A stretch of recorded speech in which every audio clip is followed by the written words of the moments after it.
StarterBox.com. Today we're going to learn how to rebuild the SD210 SD260 series starter. Prevalent on GM, mainly on trucks from 90 to 96 with a 4.3 or 5.0. They also occurred on GM cars during those years.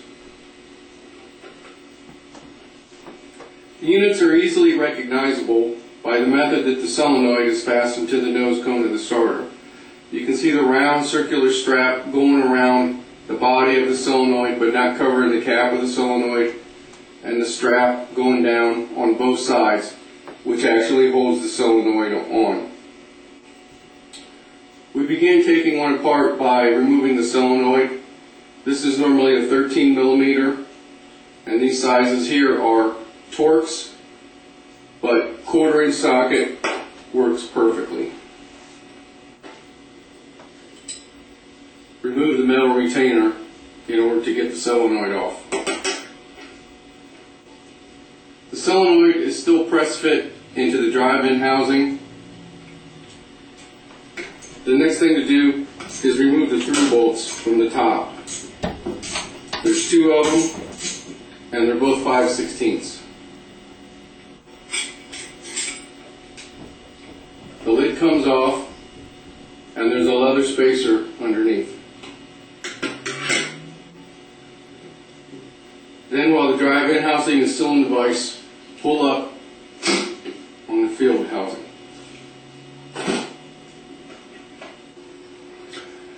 The clutch arm fork on the SD series starter is made out of plastic. Take a pocket screwdriver and pry it apart so you can get the armature up and out of the way. The solenoid is press fit into the drive-in housing. This one will probably come off pretty easy, but when you're tearing apart a core that's been together for a matter of years, you want to bolt it into the vise, clamp it into the vise like this. And then we're going to take a hammer and tap on the drive-in housing.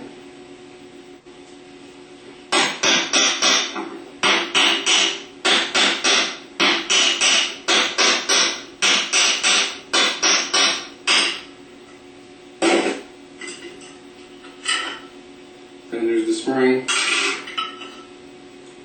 and the plunger.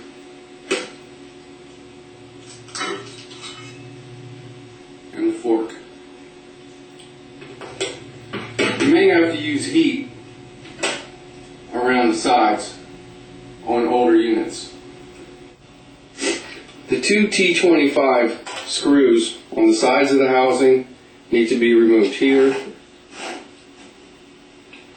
and here.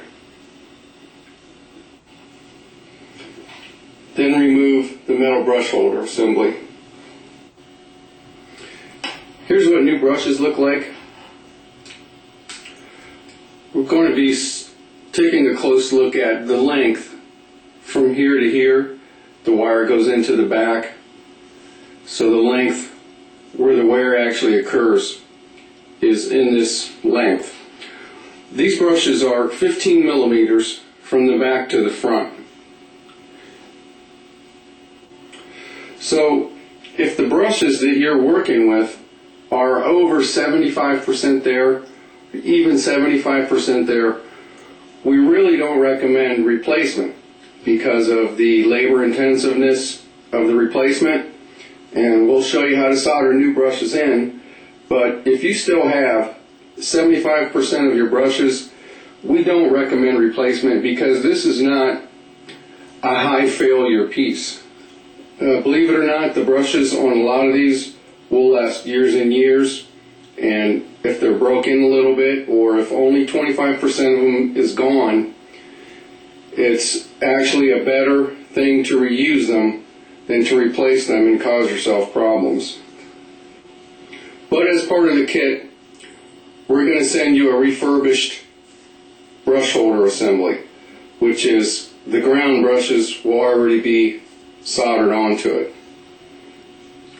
What you have to do to prepare to install this is to grind or sand or buff so that you have perfectly clean metal, this area right here on both sides, and the underside of the screw that bolts the brush holder in. Then you want to apply a thin layer of either dielectric or white lithium grease to these areas. Also, on the inside of the housing, it would be a good idea to very thoroughly clean this area right here so that the brush holder can get a very efficient ground. Take a buffing wheel or some sandpaper or a grinding wheel and clean that area so that you got fresh metal, and then put a smear of dielectric or white lithium grease there on both sides.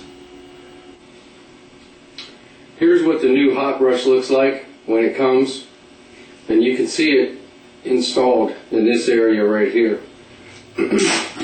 What you want to do is get a pair of wire cutters and use them as a prying tool to unroll this portion from around the actual existing copper field lead. So you get them back in behind like that and down in behind them and unroll it on both sides. Then after you apply a little bit of heat to the middle area, it comes right off. Here's the field lead sticking up that the brushes have been removed from, and we're just going to push that back down on there, crimp these shut, and then melt some solder down in it. And when you solder these in, the short side, if you're looking straight in at the lead, goes to the right.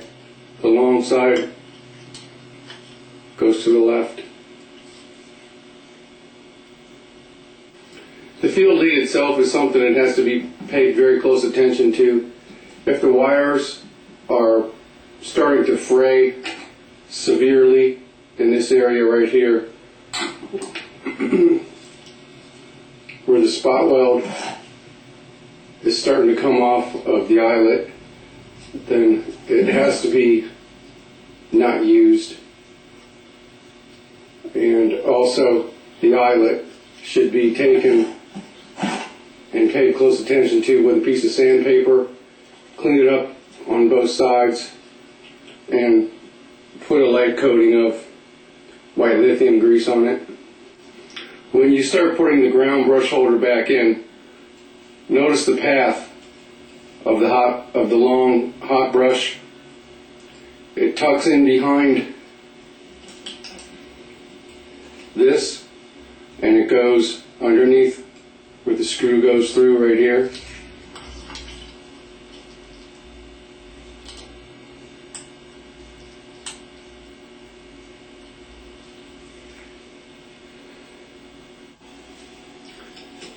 Then we're going to put both ground screws back in and make sure that we tighten them up very efficiently.